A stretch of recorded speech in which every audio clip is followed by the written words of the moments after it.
Bom, algumas semanas atrás... Gente, se eu mudar assim, vocês me avisem, porque às vezes eu tenho esse problema, tá? Semanas atrás, houve um sábado especial de jejum e oração promovido pelo Ministério Pessoal. Não sei quantos de vocês estavam aqui presentes, mas nele eu fiquei encarregada de falar sobre o amor de Deus. E eu peço licença para fazer um pequeno resumo, para aqueles que não estavam, poder conhecer um pouco do assunto, e para aqueles que estavam, poder recordar.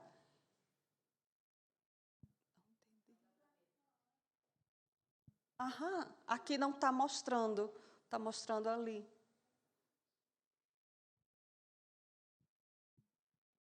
Pronto, aí, obrigada. E para aqueles, e também servirá como introdução para a mensagem de hoje, né? Naquela tarde nós aprendemos que amor não é um sentimento. Amor é uma pessoa. É a pessoa de Deus, revelado na pessoa de Cristo. E esse amor desejava e ainda deseja se revelar às suas criaturas, se relacionar com elas, habitar nelas. Deseja transformar suas criaturas em filhos. E quando essas criaturas são transformadas em filhos de Deus, passam a carregar a genética do Pai. É por isso que Deus nos manda amar ao próximo como a nós mesmos e amar uns aos outros como Ele nos amou. E como foi que Cristo nos amou? Como foi que Ele mostrou o amor de Deus ao mundo? Se entregando para morrer numa cruz em nosso lugar. Então, o amor exige ação e sacrifício. Mas convenhamos que muitas vezes o próximo não colabora, não é mesmo? Mas me responda uma coisa, e você colabora com Deus? Você realmente se sente uma pessoa amável? Se a gente analisar um pouquinho, veremos que nenhum de nós é digno do amor de Deus e nem do sacrifício de Cristo. É por isso que quando eu amo como Deus me ama, eu passo a amar os não amáveis. Eu passo a amar os leprosos, os criminosos, os inimigos, os retraídos, os superiores, os inferiores, os arrogantes, aquela irmã fofoqueira, aquele irmão problemático, e a lista é longa. 1 João 4:8, não precisa a gente abrir, tá? É só uma citaçãozinha rápida. Diz que quem não ama não conhece a Deus.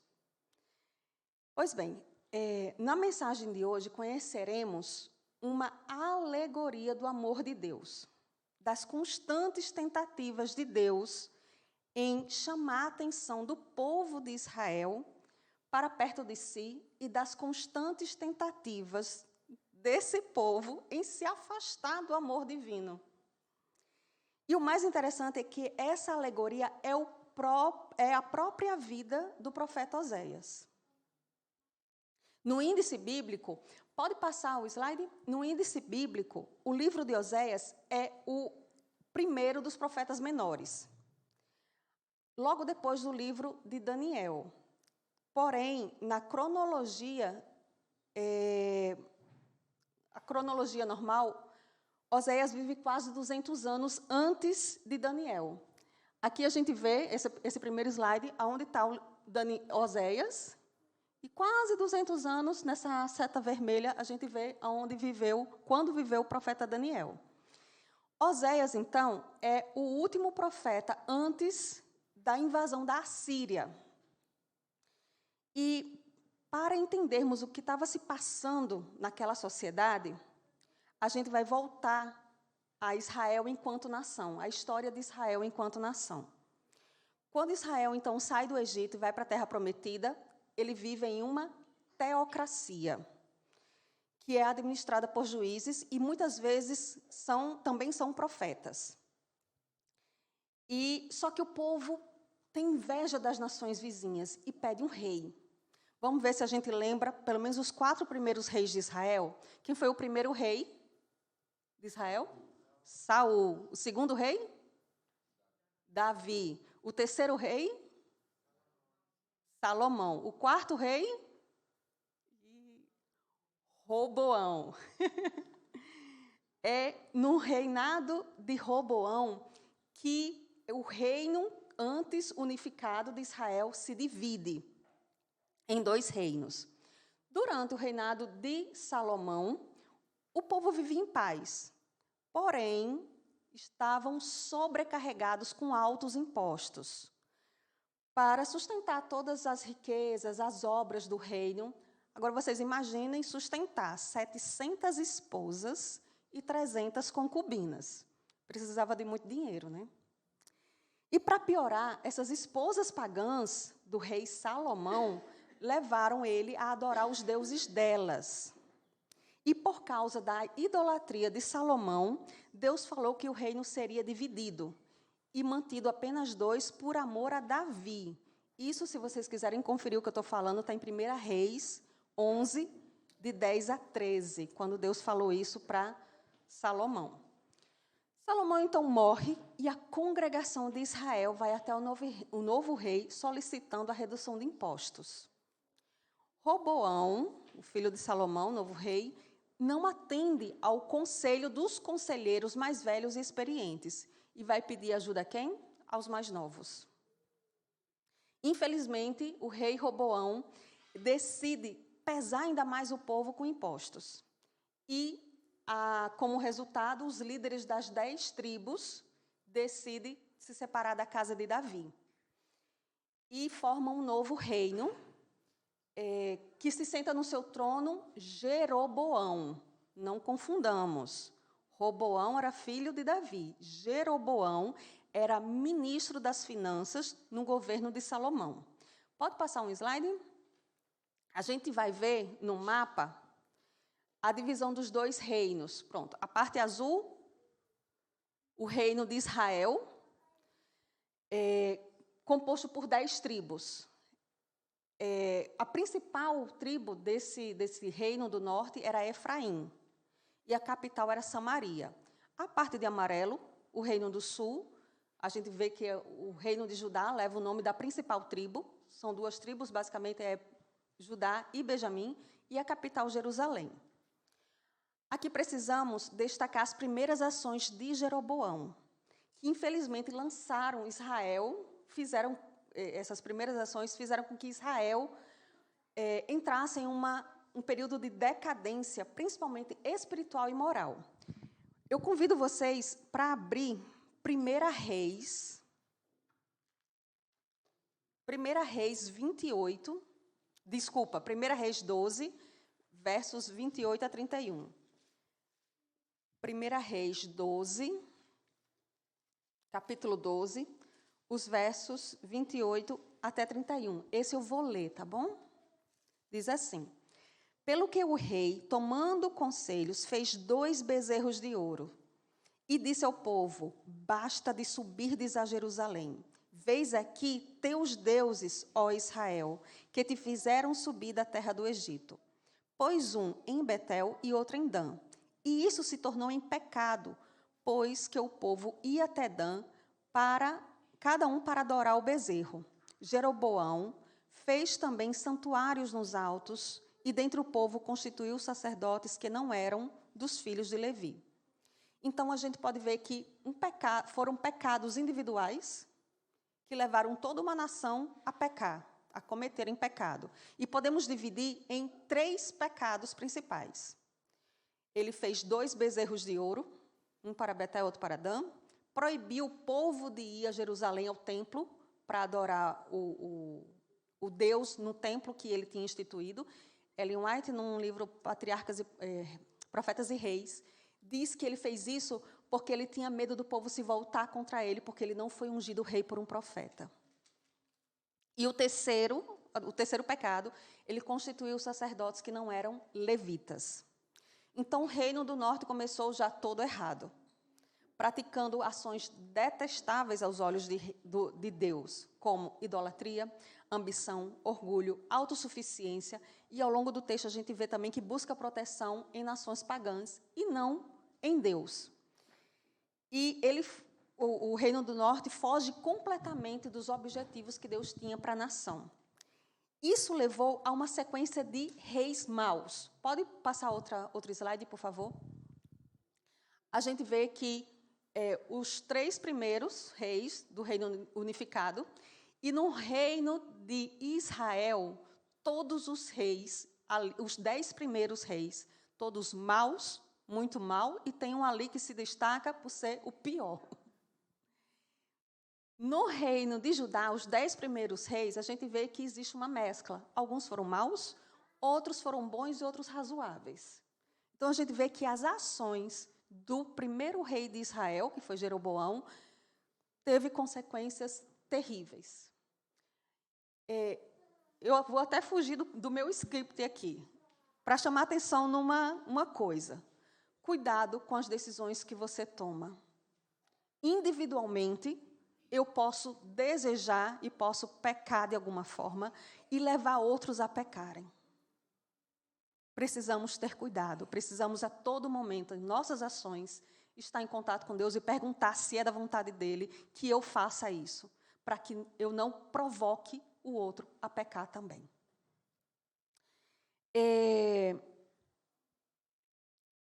O ministério de Oséias se concentra, então, no reino de Israel, ou seja, no reino do norte.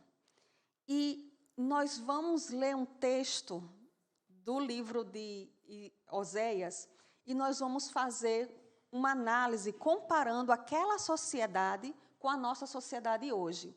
Então, eu peço que vocês, ao mesmo tempo que a Iraci vai ler para a gente, o capítulo 4 de Oséias, se vocês quiserem, podem abrir a Bíblia, capítulo 4, os versos de 1 a 6. Enquanto ela estiver lendo, vocês prestem bastante atenção, mas que depois a gente vai comentar um pouco sobre ele. Por favor.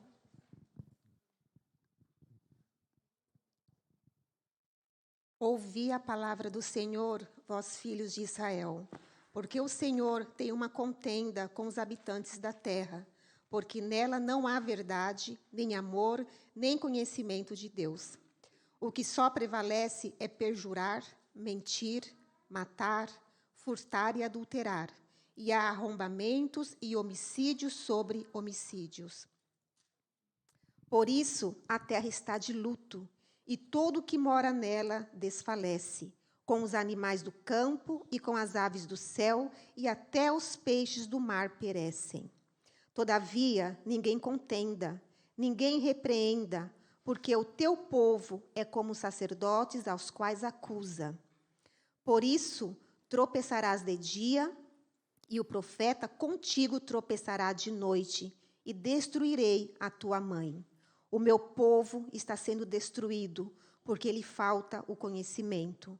Porque tu, sacerdote, rejeitastes o conhecimento, também eu te rejeitarei, para que não sejas sacerdotes diante de mim. Visto que te esquecestes da lei do teu Deus, também eu me esquecerei dos seus filhos. Obrigada. O verso 1 nos cita 3 virtudes essenciais para uma vida de santidade, de santificação, mas que estava em falta naquela sociedade. E eu consigo identificar claramente que também falta à nossa sociedade essas virtudes. São elas: verdade. Os comentaristas bíblicos que aqui falam na Bíblia, que se refere à fidelidade ao relacionamento com Deus. Quando eu não sou fiel a Deus, eu não sou fiel também à pessoa que está do meu lado, seja cônjuge, seja amigo, seja qualquer pessoa. Eu não consigo ser verdadeiro. Amor, que é a revelação do caráter de Deus em nós, e relacionamento com Deus. Conhecimento de Deus, que é o relacionamento com Ele. O verso 2 mostra que a sociedade estava em um caos moral em decorrência da quebra de todos os 10 mandamentos. Embora o texto se refira somente à quebra dos 6 mandamentos, que são a segunda tábua, os primeiros mandamentos que se referem ao homem com Deus, já foi quebrado no primeiro verso, né, a falta de relacionamento com Ele. E se a gente parar para pensar, é só a gente escutar um telejornal que a gente vê as mesmas mazelas. Homicídios, furto, mentiras, adultérios, é só o que a gente vê. Num livro, pode passar o slide? No livro Profetas e Reis, na página 153, Ellen White diz: a lei de Deus era contada como de nenhuma importância. E isto abriu as comportas da iniquidade sobre Israel. Quando a gente lê um texto assim, a gente pode até imaginar, mas esse texto era para o povo do passado. E a gente esquece que nós estamos fazendo exatamente o mesmo. Entre nós, cristãos, e até entre nós, adventistas, os mandamentos de Deus deixou de ter essa importância. E passou a ser conselhos que você decide seguir ou não. Mas a palavra de Deus é taxativa. E ela nos exorta a cumprir os mandamentos de Deus. Não é uma opção que nós temos. Se nós seguimos a Cristo, nós temos que seguir. Nós temos que cumprir. O verso 3 mostra que a degradação humana estava afetando a natureza. E o que é que nós vemos hoje em dia? Pode passar o slide? Chuvas torrenciais e neve no deserto da Arábia Saudita. Chuvas torrenciais, inundações gigantescas no Rio Grande do Sul, em Valência. Incêndios cada vez mais frequentes e cada vez em áreas maiores, destruindo e matando plantas e animais. Furacões cada vez mais fortes. Esse da foto, de semanas atrás, foi o Milton, nos Estados Unidos. O verso 4 e 5 diz que tanto o povo quanto os sacerdotes estavam unidos no pecado. Eles se uniam para pecar. Não havia uma pessoa que pudesse repreender, porque não existia uma pessoa digna que pudesse repreender a nação. Todos estavam cegos e adormecidos em seus pecados.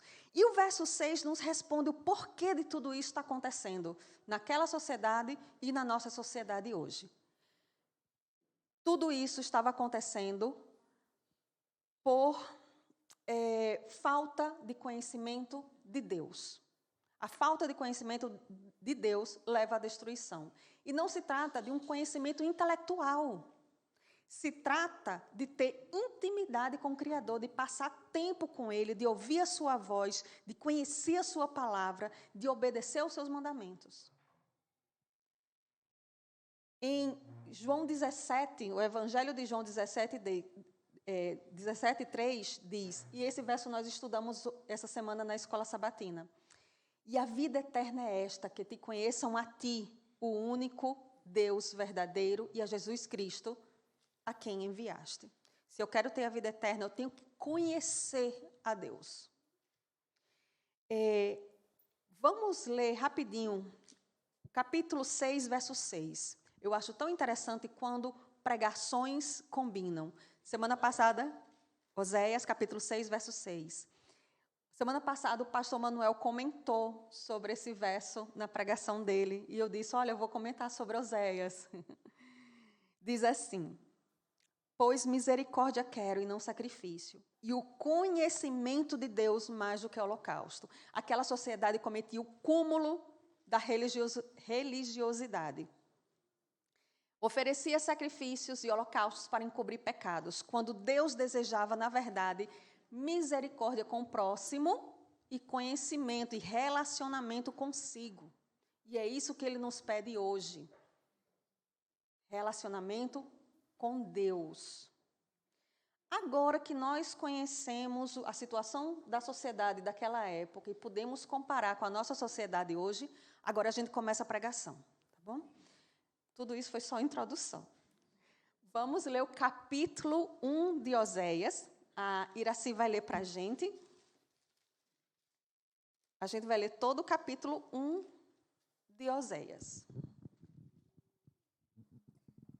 Palavra do Senhor, que foi dirigida a Oséias, filho de Beeri, nos dias de Uzias, Jotão, Acás e Ezequias, rei de Judá, e nos dias de Jeroboão, filho de Joás, rei de Israel.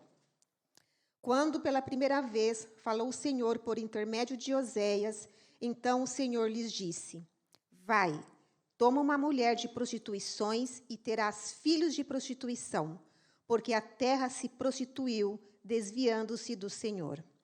Foi-se, pois, e tomou a Gomer, filho de Diblaim, e ela concebeu e lhe deu um filho. Disse-lhe o Senhor: Põe-lhe o nome de Jezreel, porque daqui a pouco castigarei pelo sangue de Jezreel a casa de Jeú, e farei cessar o reino da casa de Israel. Naquele dia quebrarei o arco de Israel no vale de Jezreel. Tornou ela, a concebeu, e deu à luz a uma filha. Disse o Senhor a Oséias: Põe-lhe o nome de desfavorecida, porque eu não mais tornarei a favorecer a casa de Israel para lhe perdoar. Porém, da casa de Judá me compadecerei e o salvarei pelo Senhor, seu Deus, pois não o salvarei pelo arco, nem pela espada, nem pela guerra, nem pelos cavalos, nem pelos cavaleiros. Depois de haver desmamado a desfavorecida, concebeu e deu à luz a um filho. Disse o Senhor a Oséias: Põe-lhe o nome de não meu povo, porque vós não sois meu povo, nem eu serei vosso Deus. Todavia, o número dos filhos de Israel será como a areia do mar, que não se pode medir nem contar. E acontecerá que no lugar onde eu lhes dizia: Vós não sois meu povo, eles dirás: Vós sois filhos do Deus vivo.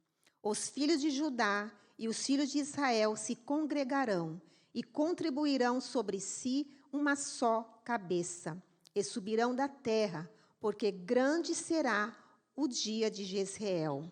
Chamai o vosso irmão, meu povo, e a vossa irmã, favor. Obrigada, Iraci. Eu li o capítulo. Pode passar um slide? O nome Oséias significa Deus salva ou Deus redime. Muitos estudiosos acreditam que a mesma raiz e o mesmo significado do nome de Oséias, Josué e Jesus, pertence o mesmo significado, a mesma raiz. Aí eu coloquei para vocês como seria a forma inteira, né? Yehoshua, e como uma espécie de apelido seria Yeshua ou Oshea. E a forma grega, que seria Iesus. O ministério de Oséias durou cerca de 25 anos, de 750 a 725 a.C., e começou no reinado de Jeroboão II, não é aquele Jeroboão II. Foi um período de certa prosperidade financeira, econômica, política, mas um período de decadência moral, espiritual e política. Houve uma sucessão de reis: Zacarias, Salu, Manaém, Pecaías, Peca e o rei Oséias. Foi o último rei antes da invasão da Síria. Essa troca de reis aconteceu por causa de uma série de intrigas políticas, onde o rei atual subia ao poder depois de matar o seu antecessor. Para vocês terem ideia como é que era a sociedade. Como é que uma nação assim poderia representar a Deus depois do seu rei cometer uma atrocidade como essa? Bom, segundo o texto, a primeira vez que Deus fala com o profeta Oséias é para que ele vá se casar com uma prostituta. Um pedido meio inusitado, que foge à lógica humana e até os princípios estabelecidos na nação. Mas Deus tinha um objetivo com esse pedido, pois através da família disfuncional de Oséias, seria ilustrada a ilustração exata do que estava se passando, do relacionamento que Deus tinha com Oséias. Oséias não só falava a mensagem, mas ele vivia a mensagem de Deus. Vários textos na Bíblia usam a linguagem do casamento para se referir ao tipo de relacionamento que Deus queria ter com seu povo. Se vocês quiserem saber, Isaías 62 trata sobre esse tema do casamento ou da aliança, né, o relacionamento de aliança que Deus queria ter com o seu povo. Isaías 62, Ezequiel 16 no Antigo Testamento e Paulo fala disso em Efésios 5 no Novo Testamento. É interessante percebermos que, embora essa mulher descrita fosse uma prostituta, ela recebe um nome e uma filiação. Ela se chama Gomer e o pai dela é Diblaim. Isso nos dá margem para a gente poder entender que, possivelmente, Gomer era uma prostituta cultual, não uma prostituta comum. E isso acontecia em várias religiões pagãs. Adotava essa prática, em que adolescentes, antes de se casar, serviam como sacerdotisas em templos de deusas pagãs. E em Israel, infelizmente, foi contaminada por isso. E o caso que a gente pode dar, um exemplo, é de Ista ou Ashera, que foi um calo em Israel durante muito tempo e que existia essa prática, né? Então, Oséias se casa com Gomer e tem 3 filhos. Deus manda colocar nessas crianças nomes muito estranhos. Isso porque o comportamento da sua mulher ilustrava as ações de Israel e o nome das crianças eram proféticos. O primeiro filho se chama Jezreel, que significa Deus semeia ou Deus espalha. Mas esse nome também se refere a um lugar em Israel e bem próximo, esse lugar bem próximo de um dos palácios do rei. E lá aconteceram 2 fatos marcantes na história de Israel. O primeiro, Jezabel manda matar toda a família de Nabote, para que o rei Acabe tome posse da vinha. Anos depois, Jeú manda matar os 70 filhos de Acabe naquele mesmo campo. Então, por causa desses acontecimentos, esse nome Jezreel passa também a se referir a chacina ou a juízo. Então, profeticamente, o nome do menino apontava para o juízo que viria sobre o povo através da invasão assíria, onde Deus espalharia os israelitas. É interessante percebermos também que o texto fala que ela lhe deu um filho. Então, temos certeza que o primeiro filho era de Oséias. Mas isso não acontece em relação aos outros 2 filhos. A segunda filha se chama Lo-Ruamã, ou sem misericórdia, significa sem misericórdia ou desfavorecida. Em consequência das ações pecaminosas do povo contra Deus, ele tiraria sua misericórdia ou sua proteção de Israel, deixando o povo vulnerável às investidas dos inimigos. Alguns acreditam que desfavorecida não era filha de Oséias, já que Gomer representava a Israel que estava adulterando espiritualmente com outros deuses. O nome da menina indica que possivelmente ela realmente não era fruto da relação entre Oséias e Gomer. O terceiro filho se chama Lo-Ami, que significa não meu povo. Já que Israel estava negando o Senhor como seu Deus, o Senhor negaria também Israel como seu povo. Pelo nome dado, parece que o menino realmente não era filho de Oséias, né? Eu vou passar um dever de casa para vocês, eu sempre gosto de fazer isso, né? Dever de casa. Ler o capítulo 3 de Oséias. Nós não vamos ler aqui, eu vou somente comentar. O capítulo 3 é pequenininho. Ele manda Deus ir procurar novamente uma mulher Provavelmente Oséias já tinha ido outras vezes, porque ele diz, vai novamente procurar uma mulher. Provavelmente ele já tinha ido procurar essa mulher em um local um pouco duvidoso, né, de caráter duvidoso. Percebam que desta vez ela não recebe nome e é descrita como adúltera. Possivelmente Gomer saiu de casa, ou de tanto aprontar, ela foi expulsa. Oséias encontra Gomer sendo vendida como escrava, possivelmente uma escrava sexual. Podemos deduzir que ela perdeu sua identidade, seu valor. Ela não se reconhecia mais como mulher, como pessoa. Ela tinha se perdido completamente, ela estava num estado de degradação moral terrível. Assim como Israel tinha perdido sua identidade, enquanto nação eleita por Deus, para servir de nação santa, para mostrar o evangelho para as nações vizinhas.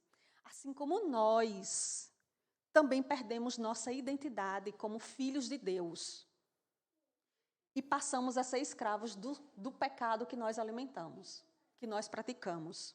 A cada concessão, a cada pecado cometido, estamos nos vendendo, nos prostituindo espiritualmente. Então, Oséias compra Gomer. E a partir daquele momento, além de sua esposa, ela era também sua escrava, sua propriedade. Tenho certeza que muitos naquele momento, vendo aquela cena, podem ter pensado, agora ele se vinga de todas as traições que ela provocou nele. Mas, em vez disso, Oséias a recebe de volta como sua esposa. Trata ela com decência, devolve a ela a sua dignidade, resgata-lhe da redenção, se reconcilia com sua esposa. Assim como Deus desejava fazer com Israel, receber Israel de volta, apesar do adultério espiritual de Israel. Assim como Deus deseja conosco, apesar dos nossos pecados, das nossas falhas. Deus sabe o quanto nós somos fracos, mas Ele deseja nos receber de volta. Não precisa a gente pensar que precisamos fazer algo para Deus nos receber. É apenas pedir perdão. Os últimos versículos do capítulo 1 apresenta a promessa de redenção para todo Israel e Judá. Nesses versos, Deus antevê um grande número dos filhos de Israel.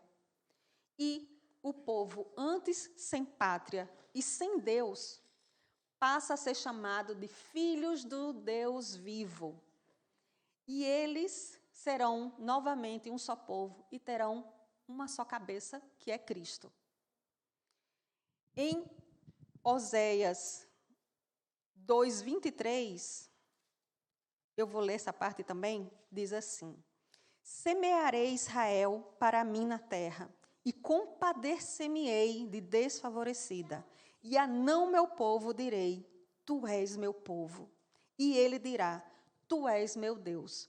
Deus desejava mudar o nome dos filhos de Oséias.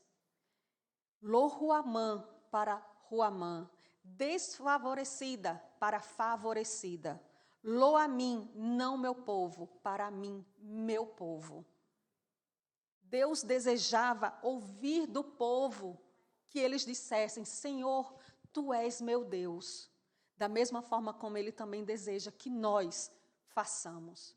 Ele deseja ouvir da nossa boca, do nosso interior, do nosso coração, Senhor, Tu és o meu Deus.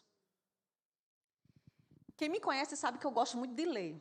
E quando o pastor Manuel pediu para eu trazer a mensagem, eu estava lendo um livro chamado Amor de Redenção. Né? E é de uma escritora americana cristã. E através do livro é que Deus falou comigo para trazer essa mensagem. Inspirado num livro de Oséias, o livro Amor de Redenção conta a história de uma menina que foi vendida à prostituição quando tinha 8 anos de idade. O tempo passa e ela se fecha completamente para o amor, até conhecer Micael Oséia. É um fazendeiro rude, mas temente a Deus. E, ao obedecer às ordens do Senhor, ele vai até Angel, tira ela da casa de prostituição e se casa com ela. E depois de muitos desafios, um longo processo de cura da alma, Angel aceita Deus como seu salvador e a Micael como seu esposo. Eu recomendo fortemente que a gente leia, quando chegar em casa, primeiramente o livro de Oséias da Bíblia. Mas eu também recomendo esse livro, Amor de Redenção. Para quem não gosta de ler, existe o filme com o mesmo título. É muito lindo. Se vocês puderem, assistam. E o que nós aprendemos com o livro de Oséias, o livro bíblico, né, de Oséias? Eu separei só 24 questões aqui. Mentira, foi só 7. Rapidinho. Nada pode alterar o amor de Deus por você. Nada do que você faça vai diminuir ou aumentar o amor, o cuidado, a misericórdia que Deus tem por você. O amor de Deus é incondicional. Ele é fiel, mesmo quando nós não somos. 2, mesmo em um casamento problemático, Oséias não desiste de sua esposa. Quando tudo parecia perdido, ele encontrou forças em sua fé para restaurar o seu casamento. Assim como Deus também deseja restaurar o nosso relacionamento com Ele. Quando tudo parecia perdido, Deus envia seu Filho para nos resgatar e nos religar a Ele. 3º ponto, Deus levanta pessoas ainda hoje para falar as mensagens dEle. Mensagens de amor, de esperança e de juízo. Isso acontece sempre que ele coloca uma pessoa aqui no púlpito. Porque cada pessoa que vem aqui é um mensageiro de Deus. É uma espécie de profeta, né? Não estou me colocando num local superior não, viu, gente? Longe disso. Mas é por isso que nós não podemos ouvir a pregação e esquecer logo em seguida quando a gente desce essas escadas. Nós não podemos. Imaginem que cada pessoa que está aqui é um mensageiro de Deus para trazer uma mensagem para a nossa igreja. 4 agora. Somente Deus pode nos livrar da escravidão do pecado. O pecado é como um vírus que foi contaminando o povo e os sacerdotes naquela sociedade. E contamina tanto membros quanto dirigentes hoje. O pecado nos leva a um estado de dormência e não conseguiremos sair desse ciclo vicioso, a não ser que a gente peça, clame a Deus por misericórdia e nos arrependamos. 5, Deus deseja que sejamos como Oséias, que obedeceu às suas ordens e decidiu amar uma pessoa indigna, porque Gomer era uma pessoa não amável. 6, infelizmente, nós somos mais parecidos com Gomer, pois rejeitamos o amor de Deus com muita facilidade e buscamos ídolos modernos. Buscamos dinheiro, likes e aprovação de pessoas. Se a gente está bem com o outro, não importa como a gente está internamente. Não é bem assim, gente. E, por último, o que nós podemos aprender, o Senhor está anunciando o seu dia de juízo. Ele não tarda em voltar, eu tenho certeza disso. Pois a nossa sociedade hoje apresenta as mesmas características das sociedades que receberam os juízos de Deus. Para uns, o dia do Senhor, o dia do juízo de Deus, vai ser um dia de alegria. Para outros, vai ser um dia de terror. Em qual grupo você estará? E, para concluir, infelizmente, o povo de Israel não aprendeu, não se arrependeu. E o juízo de Deus veio através da invasão dos assírios em 722 a.C. E o reino do norte deixa de existir.